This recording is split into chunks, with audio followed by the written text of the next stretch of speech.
물을 하루에 2리터씩 마시고 변비에 좋다는 건 다 해봤는데도 여전히 화장실에 가면 힘만 주고 끝나버리시는 분들이 계시죠? 정말 열심히 노력하고 있는데도 변이 나오지 않는다면 도대체 뭐가 문제일까요? 어떤 분은 대장내시경 검사에서도 아무 이상이 없었고 운동까지 열심히 하는데도 화장실에서는 여전히 힘만 쓰고 허무하게 끝나는 경험을 반복하고 있대요. 심지어 무려 30년 넘게 변비로 고생하시다가 더 이상 견디지 못하고 직접 손으로 꺼낸 적도 많다고 자백하십니다. 상상만 해도 너무 힘든 일이죠. 그런데요, 여러분이 지금까지 변비를 해결하지 못한 이유는 의외로 간단합니다. 노력이 부족해서가 아니고요. 바로 내 몸에 맞지 않는 방식으로 변비를 해결하려 했기 때문입니다. 오늘 영상에서는 지금까지 변비가 해결되지 않았던 진짜 이유를 알려드릴 거예요.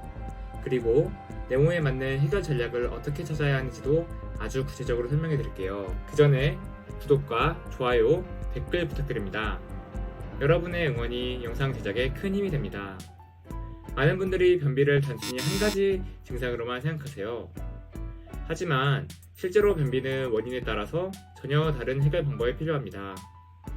대한소화기 기능성 질환 운동학회에서 발표한 만성 기능성 변비의 진단과 치료 임상 진료 지침 개정안에 따르면요. 기능성 변비는 크게 세 가지로 나뉩니다. 바로 정상 통과형 변비, 서행성 변비, 그리고 배변 장애형 변비입니다. 이 세 가지 유형은 겉보기에는 모두 변이 잘 안 나오는 증상으로 보이지만 문제의 원인도 다르고 치료 방법도 완전히 다릅니다. 자, 이제부터 화면에 나오는 체크리스트를 보시고 내가 어떤 유형에 속하는지 골라보세요. A 유형, 아침에 변이가 와도 자주 참는다. 스트레스를 받으면 배가 아프고 변이 더 안 나온다. 식사량이 적거나 배가 아파서 잘 못 먹는다. 하루에도 몇 번 복통이 있다. 규칙적인 시간에 화장실에 가는 습관이 없다. B 유형, 하루 이상 배변을 참는 일이 많았다. 장이 움직이지 않는 느낌이고 변이 자체가 거의 없다. 며칠째 변을 못 봐도 불편함을 잘 못 느낀다. 변이 딱딱하고 가스를 동반한 더부룩함이 있다. 관장약이나 자극성 약 없이는 변을 보기 어렵다. C유형입니다. 변이 한 번 근처까지 내려갔지만 나오지 않는다. 잔변감이 늘 있고 시원한 느낌이 없다. 좌약이나 관장 효과가 거의 없다.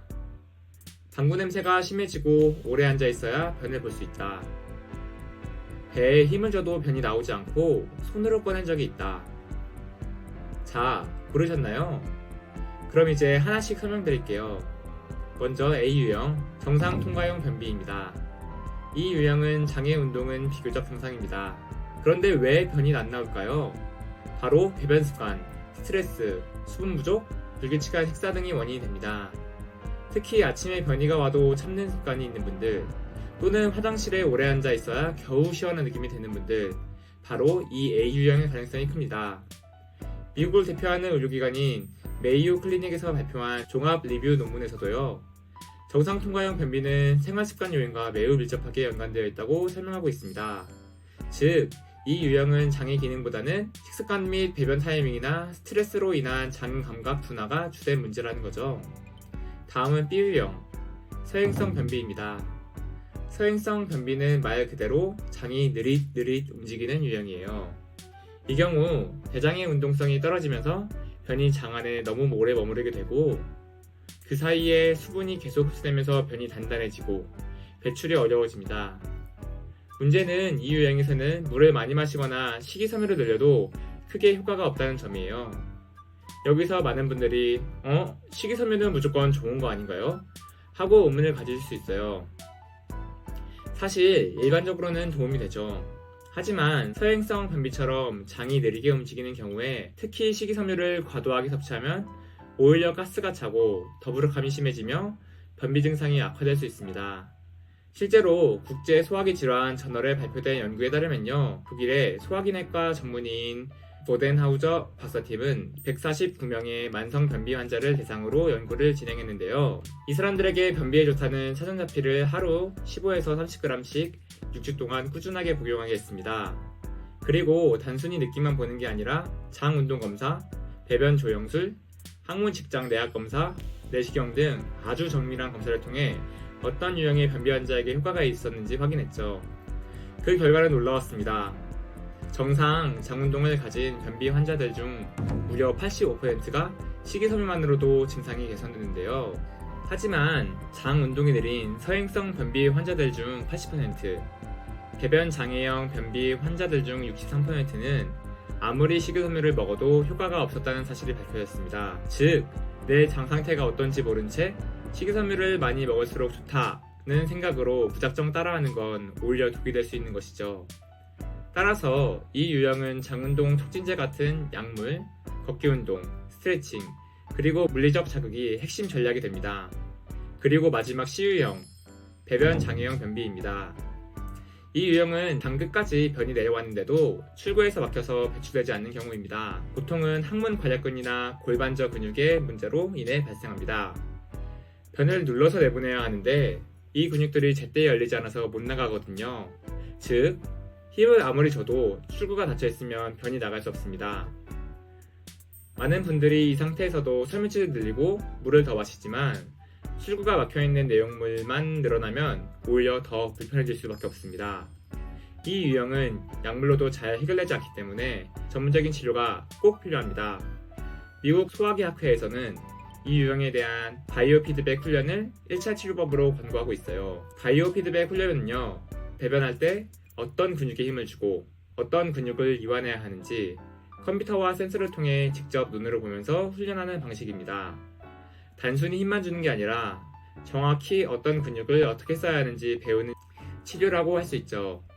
실제로 미국의 소화기내과 전문의인 루 박사팀은 배변 장애형 변비 환자 79명을 세 그룹으로 나눠서 비교 실험을 했습니다.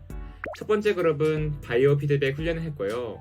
두 번째 그룹은 가짜 훈련을 했고, 세 번째 그룹은 일반적인 약물 치료 및 식이요법만으로 진행했습니다. 3개월 동안 치료를 했는데 그 결과 바이오 피드백 치료를 받은 그룹의 79%가 증상 호전을 경험했습니다.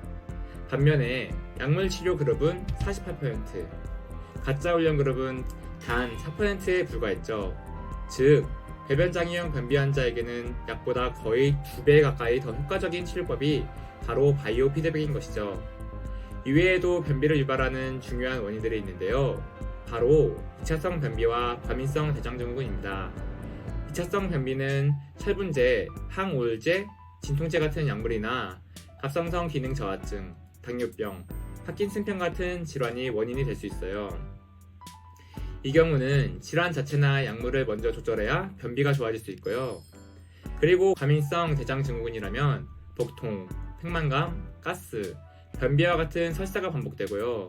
일반적인 유산균이나 식이섬유가 오히려 증상을 악화시킬 수 있습니다. 예를 들어, 유산균을 먹었더니 배가 더 아파요. 식이섬유를 먹었는데 가스만 차고 더 힘들어져요. 이런 분들이 여기에 해당하실 수 있습니다. 이런 경우 단순한 변비가 아니기에 전문적인 진단과 맞춤 전략이 꼭 필요합니다. 이 내용은 다음 영상에서 더 자세히 다뤄볼게요.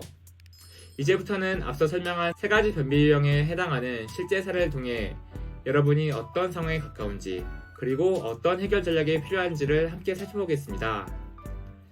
실제 사례를 각색하여 만들어낸 허구 사례입니다. 첫 번째 주인공은 영자씨입니다. 3년 전부터 영자씨는 하루에도 여러 번 복통과 두통을 겪으며 일상생활이 무너졌습니다. 변비약을 매일 복용했지만 시원하게 나오지 않았고 결국 손으로 변을 꺼내는 일까지 반복됐죠. 정말 끔찍한 상황이었습니다. 그런데 영자씨의 문제는 장을 움직이는 능력이 아니라 식습관과 심리 상태에 있었어요. 배가 아프니까 음식을 덜 먹게 되고, 그러다 보니 변이 형성되지 않아서 다시 더 안 나오는 악순환에 빠졌던 겁니다. 게다가 오늘도 못 보면 어쩌지? 하는 심리적 압박감도 더해졌고요. 이런 경우는 정상 통과형 변비, 즉 생활습관형 변비에 해당합니다. 영자씨는 결국 식사량을 늘리고 수분 섭취와 가벼운 운동을 병행하면서 증상이 점차 나아졌습니다. 여기서 중요한 건 덜 먹으면 안 싸는 게 당연하다는 기본 원칙을 몰랐던 거예요. 두 번째 사례는 상철씨입니다. 상철씨는 트럭 기사로 전국을 오가며 일하느라 화장실을 제때 가지 못하고 자주 참는 습관이 생겼습니다. 그렇게 몇 년이 지나자 어느 순간부터는 변이 자체를 못 느끼게 된 거죠. 신호가 와도 무시하고 찾는 일이 반복되면서 뇌와 장이 배변 신호를 꺼버린 겁니다. 결국 상철 씨는 약국에서 판매하는 관장약이나 자극성 변비약에만 의존하게 됐고 병원에서는 서행성 변비 진단을 받았습니다. 장은 너무 늦어져서 변이 장 안에서 오래 머물다 굳어버리는 상태였던 거죠. 이런 경우엔 단순히 물 마시고 채소를 먹는 걸로는 절대 해결되지 않습니다. 장을 밀어주는 약물, 그리고 꾸준한 운동과 배변 훈련이 함께 필요합니다. 세 번째 주인공은 순자 씨입니다. 순자 씨는 보리밥, 양배추, 아보카도 등 변비에 좋다는 음식은 빠짐없이 챙겨 먹었습니다. 게다가 장 마사지 운동까지 매일 했어요. 그런데도 여전히 잔변감이 심하고 방귀 냄새가 너무 심해졌습니다. 병원에서 받은 진단은 출구 폐쇄형 변비, 즉 배변 장애형 변비였습니다. 항문이나 골반저 근육이 제대로 힘을 주지 못해서 변이 직장까지 내려와도 항문이 제대로 열리지 않아서 나가지 못한 거였죠. 이런 경우는 관장이나 좌약도 소용이 없습니다. 출구가 막혀있는데 약으로 변을 물명하게 만들어봐야 나올 수가 없으니까요. 순자 씨는 결국 바이오 피드백 훈련을 받았습니다. 이건 항문과 골반저 근육의 움직임을 모니터로 보면서 훈련하는 방식으로 어떻게 힘을 줘야 제대로 나올 수 있는가를 몸에 다시 학습시키는 방법입니다. 이 세 가지 사례를 통해 확실하게 알 수 있는 건 모든 변비가 같은 방식으로는 해결되지 않는다는 사실입니다. 물을 많이 마셔라, 섬유질을 많이 먹어라 라는 조언이 누구에게는 도움이 되지만 누구에게는 오히려 증상을 악화시킬 수도 있습니다. 출구가 막힌 상태에서는 재료만 늘리는 것이 오히려 더 고통스러울 수 있어요. 즉, 여러분이 지금까지 시도했던 방법이 효과가 없었다면 그건 여러분의 의지가 부족했던 것이 아니라 그 방법이 여러분의 몸과 맞지 않았던 것일 뿐입니다. 그럼 영상을 보시고 지금 바로 실천할 수 있는 세 가지를 말씀드릴게요. 첫 번째, 오늘 소개한 체크리스트를 다시 한번 보시고 내 변비 유형을 정확하게 파악해보세요. 장 문제는 정확한 이해에서 시작됩니다. 둘째, 그 유형에 맞는 전략을 하나만이라도 실천해보세요. 서행성 변비라고 생각되신다면 대장 통과 시간 검사를 받아보셔야 하고요. 배변 장애형 변비라고 추측되신다면 병원에 가셔서 직장 항문 내입 검사나 배변 조영술 검사를 받아보셔야 합니다. 셋째, 효과 없던 방식은 과감하게 버리세요. 물 많이 먹으면 무조건 좋다? 식이섬유는 많을수록 좋다. 같은 통념은 내 장에 안 맞는다면 오히려 해가 될 수 있습니다. 변비는 단순한 배출의 문제가 아닙니다. 우리 몸이 보내는 중요한 생리적 신호입니다. 그 신호를 무시하지 않고 정확히 듣고 거기에 맞는 방법으로 대응하는 것. 그게 바로 진짜 해결입니다. 그럼 장이 진짜 원하는 건 뭘까요? 어떤 음식이 변비에 도움이 되고 어떤 식습관이 오히려 방해가 될까요? 다음 영상에서는 변비에 좋은 식습관과 음식을 아주 구체적으로 정리해 드릴게요. 놓치지 않도록 알림 설정 꼭 해두시고 좋아요와 댓글로 함께 소통해주세요. 여러분의 쾌변과 속편한 하루 진심으로 응원합니다. 감사합니다.